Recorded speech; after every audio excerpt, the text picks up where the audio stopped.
Hey there, John. It is Jay here at Rorik. Just wanted to say thank you again for the time just to briefly speak with me on the phone about your search and kind of having the GTI, looking for something pretty sporty but with a smaller footprint than the RDX that you currently have.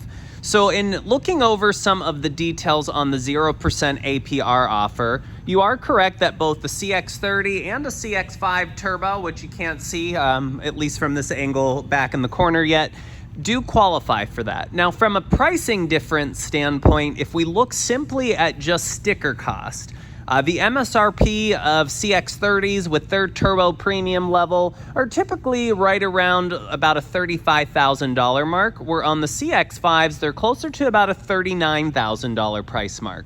So there is going to be about a $4,000 difference between the two. However, I'm going to go over a few things. So with the CX-30, the good news is kind of what you are used to probably from the GTI and especially the Acura are going to be in this car. And that's going to be, even though the Acura is 2013, still things like heated leather seats, your standard size sunroof. Now, obviously, safety is going to be a big bump up. I always point out that on every Mazda, the emblem in the front is flat, simply because all of the safety items lay behind there. Same thing with like front cameras for all of your collision avoidance systems. Adaptive cruise control is fully standard with stop and go, meaning that it can drive itself in stop and go traffic. LED lights that adapt as you turn the move as you turn the steering wheel. They're called adaptive headlights. Those are standard. They're full LED.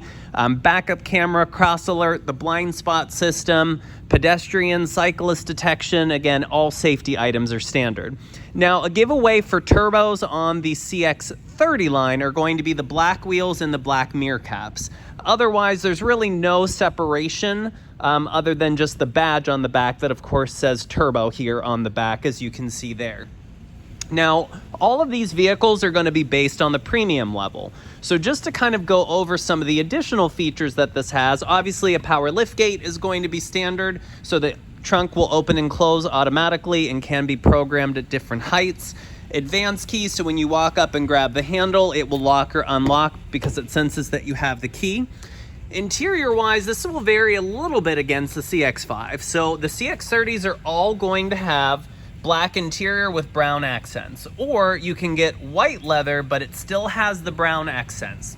So you'll see running up along the doors that espresso color that actually goes across the top of the dash and up the center armrest, as you can see there. Now, seats, as I mentioned, they're full leather, they're heated, and you'll notice the two-way memory down there. You'll see your dual zone climate system, as well as heated seats, and a heated steering wheel is standard in all the turbos. Now, with the CX-30s, you will have your 10-inch screen up on top. Now, Mazda does not believe in touchscreens, which I do think your 13 Acura probably didn't have a touchscreen, maybe the GTI depending upon the year, but everything is going to be controlled on that dial-like system behind the gear shifter for all the features and functions. Same thing with Apple CarPlay, Android Auto is standard, and as is connected services. So there's an app that you would download and it will allow you to remote start the vehicle from your cell phone. In fact, you can unlock and lock your cell phone, check tire pressures and so forth. And then all of these will have the 12-speaker 3D audio provided by Bose. So again, a lot of features in terms of the turbo. Now, a few things just to kind of help go over. If you do like red, I'm fortunate that I have one remaining CX-30 Turbo Premium that is red. It's a 2023 remaining model that will be final paid at the end of this year. So consequently, it would pose a pretty decent value to save about $1,500 over possibly looking at a brand new one, which is 2024. There is no differences as the 23 was a carryover. Otherwise, if red is not your style or $1,500 is really not a huge difference to go from 2023 to 2024, we're fortunate to be the largest Mazda dealer in our territory here at Rorik Mazda, so consequently, I think I have almost about 5 or 6 other color options available. Now, if we go to the CX-5 Turbo, As I mentioned at the beginning of this video, there's a $4,000 price difference. Now, obviously, size is going to contribute to that as the CX-5 is a little bit bigger.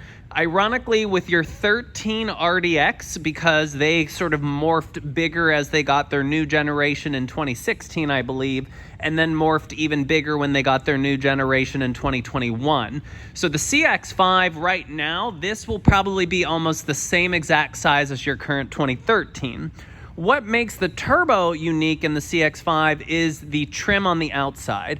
So every turbo is now going to have what they call the gloss appearance package. So you'll notice that all along the bottom, all along the sides, the mirrors, regardless of color choice, they do not use that plastic clad that you'll see all CX-30s use, even on the turbo. On the CX-5s, everything is painted gloss black. So even if you got a white one, for example, right back here, you'll see it is a very, very heavy contrast with that gloss black kind of against the white, which makes it very unique. And that applies for any color is going to have that gloss black accent. Now, every feature I had mentioned in the CX-30 is standard on the CX-5 Turbo. So again, that's going to be all of your what's the word that I'm looking for? Like all of the safety, technology, the heads-up display I had mentioned. Actually, I think I forgot to mention that in the 30, but both of these vehicles do have head-up displays, as you can kind of see up on top of the dash there. So the $4,000 difference, one is obviously going to contribute to the size of the vehicle.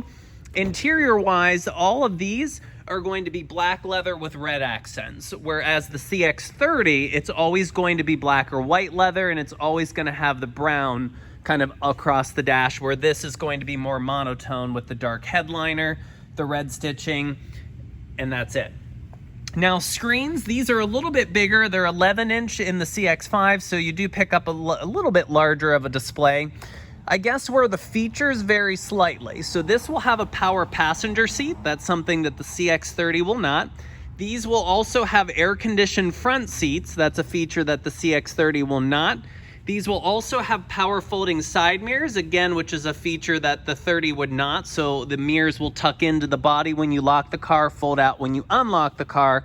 And then the last feature that the CX-5 will have that the 30 will not is heated rear seats.